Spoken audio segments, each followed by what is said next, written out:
이렇게 일상 회복에 대한 기대가 커지는 가운데 최근 해외 언론에선 한국이 세계 첫 코로나19 엔데믹 국가가 될 수 있다는 전망도 나왔죠. 이 얘기 좀 해보겠습니다. 복지교육팀 조국현 기자 나와 있습니다. 자, 조 기자. 우리가 코로나 대유행할 때 팬데믹이라는 용어를 썼어요. 엔데믹은 뭡니까?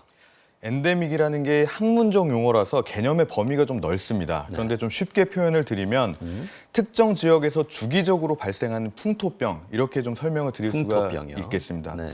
풍토병이 된다는 건 어느 정도 예측과 관리가 가능한 질병이 된다는 의미거든요. 그러니까 독감 생각하시면 될 것 같은데 네. 독감처럼 언제 유행을 하고 또 어느 정도 규모로 환자가 발생한다, 이런 게 예측이 가능해지는 걸 뜻합니다. 네, 그러니까 코로나 바이러스가 완전히 없어지는 게 아니고 때가 되면 예방주사 맞고 독감처럼요. 또 걸리면 잘 치료를 하면 관리가 좀 되는 그런 단계를 얘기하는 거군요. 그렇습니다. 그러면 어떤 상황이 돼야 엔데믹으로 우리가 갈 수가 있는 겁니까? 몇 가지 조건이 좀 뒷받침이 돼야 한다, 이렇게 전문가들은 말하고 있거든요. 네. 먼저 일상 의료 체계에서 치료가 가능해야 한다는 게 첫 번째입니다.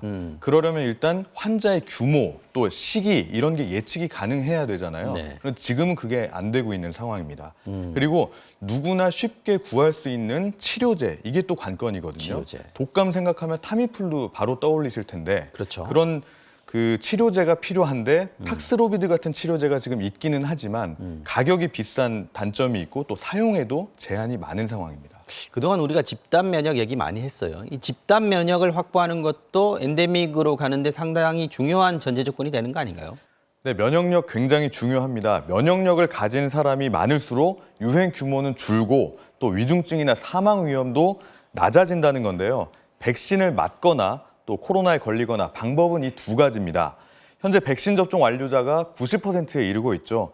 누적 확진자 수도 1,400만 명, 국민의 30% 정도 됩니다.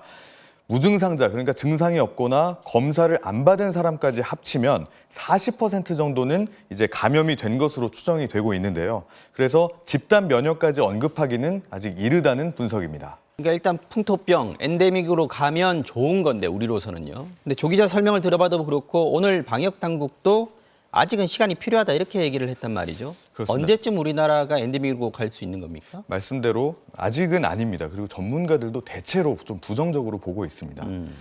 방역 당국 역시 마찬가지인데요. 특정 시점을 기점으로 해서 엔데믹을 선언할 수 있다, 이거는 좀 미지수로 보고 있고요. 네. 특히 당분간은 굉장히 어렵다, 이렇게 선을 그었습니다. 들어보시겠습니다. 네. 변이의 문제도 있고 아직까지 안정적으로 모든 의료 대응 체계나 혹은 감염 관리 체계들을 바꾸기에는 위험도가 높다고 보입니다. 다만 그 오미크론 변이 이후에 그 코로나 위험성이 낮아져 있는 거는 사실이잖아요. 그래서 사회적, 경제적 비용이 많이 드는 지금의 어떤 특수한 의료 체계보다는 일상적인 체계로 그 무게 중심을 좀 옮기겠다, 이런 네. 게 바로 정부의 입장입니다. 그래서 세계 첫 엔데믹 국가, 이런 목표에 좀 집중하기보다는 일상의 체계를 차근차근 회복해 나가는데 중점을 두겠다는 겁니다. 네. 조 기자 잘 들었습니다.